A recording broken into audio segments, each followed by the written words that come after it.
Assalamualaikum warahmatullahi wabarakatuh. Perkenalkan, nama saya Muhammad Nur Hidayat. Di sini saya akan menceramah sedikit tentang memperingati Maulid Nabi untuk memenuhi tugas mata kuliah dakwah Muhammadiyah. Baiklah. Bismillahirrahmanirrahim.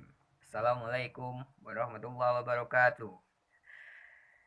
Kaum muslimin rahimakumullah. Segala puji bagi Allah yang telah menurunkan Rasulullah Shallallahu Alaihi Wasallam, Nabi yang lahir di Mekah pada tanggal 12 Rabiul Awal sebagai penanda hancurnya kebatilan dalam sejarah peradaban manusia menuju peradaban Islam yang gemilang.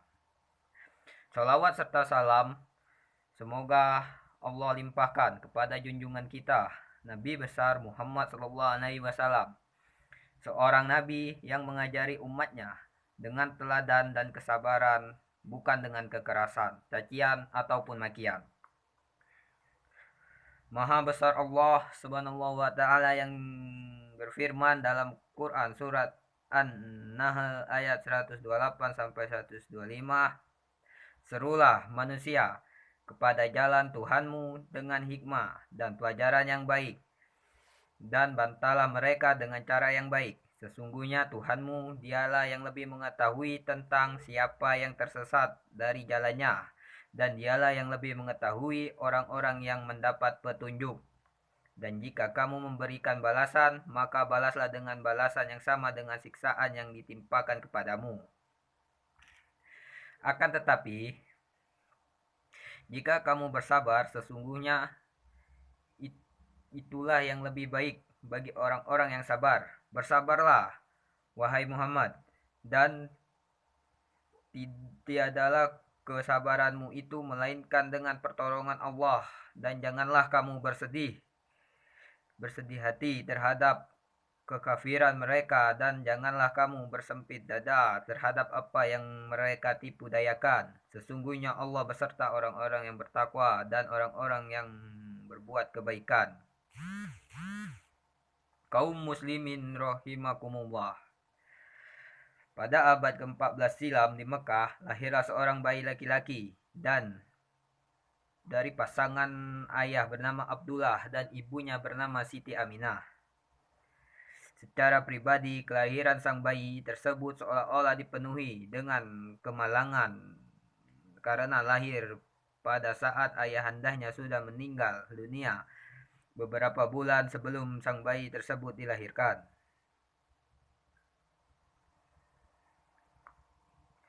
Oleh sang kakek Abdul Muthalib yang kemudian menjadi wali, sang bayi diberi nama Muhammad, yang berarti yang dipuji, suatu nama yang belum pernah menjadi nama bagi siapapun bayi di muka bumi ini.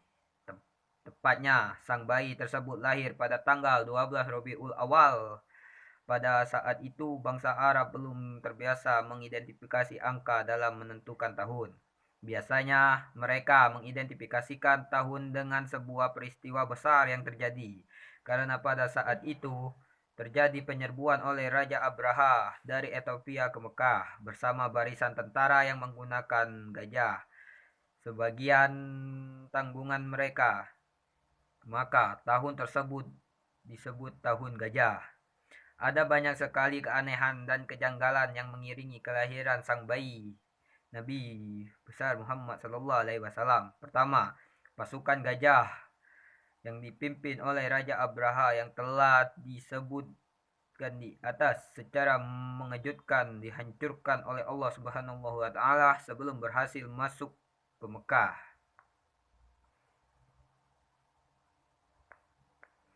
Rencana mereka untuk merusak Ka'bah gagal total karena Allah menurunkan pasukan burung ababil. Riwayat kejadian ini terangkum dalam salah satu surat di Al-Quran, yaitu surat Al-Fil.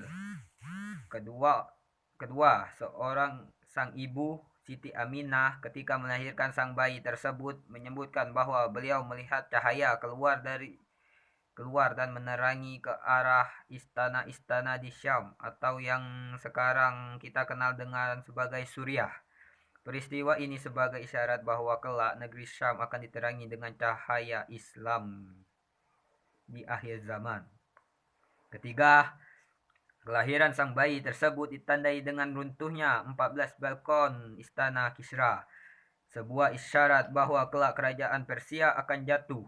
Berikutnya, api yang biasa disembah oleh orang yang beragama Majusi tiba-tiba padam. Gereja di Buhairah runtuh dan banyak sekali kejadian janggal lainnya. Dalam perjalanan hidupnya, Muhammad kecil terus-menerus kehilangan orang yang beliau sayangi. Ibundanya meninggal, disusul dengan kakeknya. Beliau kemudian diasuh dengan sang paman, yakni Abu Talib.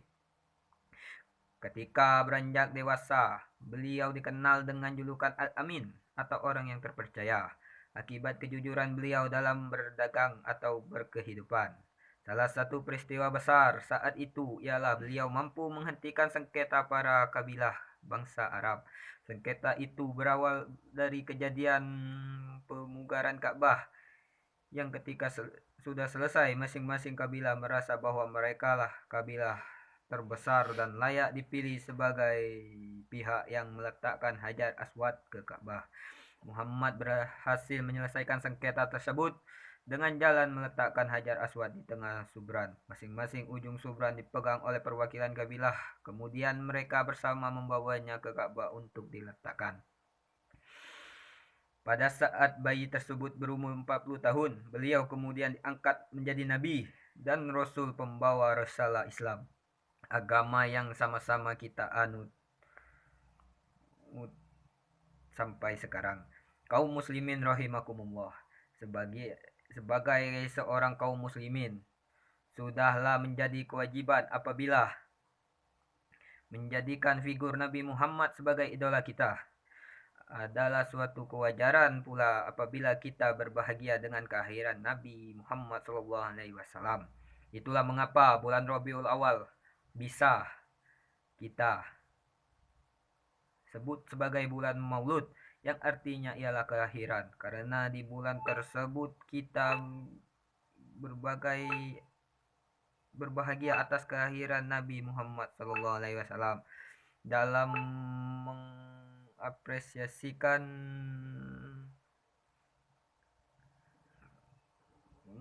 kebahagiaan atas kelahiran Nabi, ada banyak sekali yang bisa kita lakukan. Salah satunya ialah meneladani peri kehidupan Nabi.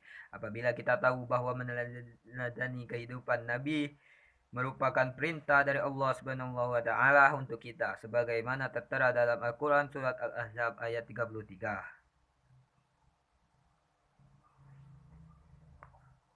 Sesungguhnya telah ada pada diri Nabi Sallallahu Alaihi Wasallam itu suri tauladan yang baik bagimu, yaitu bagi orang yang mengharapkan rahmat Allah Subhanahu Wa Taala dan hari kiamat, dan dia banyak menyebut Allah. Kaum muslimin rahimakumullah, dalam meladani sifat dan sikap Rasulullah Sallallahu Alaihi Wasallam ada suatu yang sangat menonjol dari beliau, yaitu kesabaran. Sebagai ayat yang telah kami sebutkan di awal, yakni di surat An-Nahl ayat 128. Di situ digambarkan betapa kesabaran merupakan kunci keberhasilan Rasulullah SAW dalam berdakwah. Kita tentu masih ingat akan betapa susah dan menderitanya perjuangan dakwah Rasulullah SAW. Memulai dakwah di Mekah, beliau mendapatkan penolakan besar oleh kabilah sendiri, yaitu suku Quraisy. Penolakan paling menonjol justru ditunjukkan oleh paman-paman beliau sendiri, yaitu Abu Jahal dan Abu Lahab. Penolakan dari suku Quraisy di Mekah tersebut membuat Nabi memiliki ide untuk hijrah ke Taif dan mengembangkan dakwah Islam di sana. Taif merupakan sebuah kota pembuktian yang amat subur di dekat kota Mekah. Di sana Rasulullah menemui suku Bani Taskib yang notabene masih memiliki hubungan darah dengan Rasulullah, tepatnya dengan nenek Rasulullah, ibu dari Hashim bin Abu Hanafah. Ditemani oleh mantan budak beliau, yaitu Zaid bin Haritsah, yang kemudian beliau adopsi sebagai anak. Nabi Muhammad menemui para pemuka Bani Tasib yaitu Abdul Mas'ud dan Hubaib. Mereka adalah anak-anak Umar bin Umair. Nabi meminta pertolongan kepada mereka, tetapi mereka menjawab dengan jawaban kasar. Mereka menolak dakwah Rasulullah SAW. Setelah perintah Rasulullah terhadap ketiga pemuka Bani Tasib tidak dikabulkan, Rasulullah meminta agar tidak menyiarkan berita kedatangan kepada orang-orang Mekah. Tetapi permintaan itu pun tidak mereka kabulkan. Mereka pun menyiarkan berita kedatangan Nabi kepada kaum kafir Quraisy di Mekah. Selain itu, mereka juga menghasut anak-anak kecil untuk melempari Nabi dengan batu hingga mata kaki Nabi Muhammad berdarah. Zaid bin Harith berusaha melindungi Nabi dan menjadi benteng beliau. Ketika itu, beliau dilempari batu oleh anak-anak kecil. Setelah itu, Nabi beristirahat di bawah kebun anggur yang bersampingan dengan kebun milik kakak beradik yang bernama Utbah dan Syabiyah. Mereka merupakan sahabat karib Abu Jahal. Sesampai di kebun tersebut, mereka berdoa, "Wahai Rabbku, kepada Engkaulah aku adukan kelemahan tenagaku dan kekurangan dayaku, upayaku dan pemandangan manusia. Wahai Rabbku yang telah Maha Rahim, Engkaulah Rabbnya orang-orang yang lemah. Engkaulah Rabbku, kepada siapa Engkau menyerahkan diriku? Kepada musuh yang akan menerkamku, atau kepada keluarga Engkau berikan kepadanya urusanku. Ada keberatan bagiku asal Engkau tidak marah kepadaku, sedangkan afiatmu lebih luas bagiku. Aku berlindung dengan cahaya di mukamu yang mulia menyinari langit dan menerangi segala yang gelap." Sekian dari saya. Wassalamualaikum warahmatullahi wabarakatuh.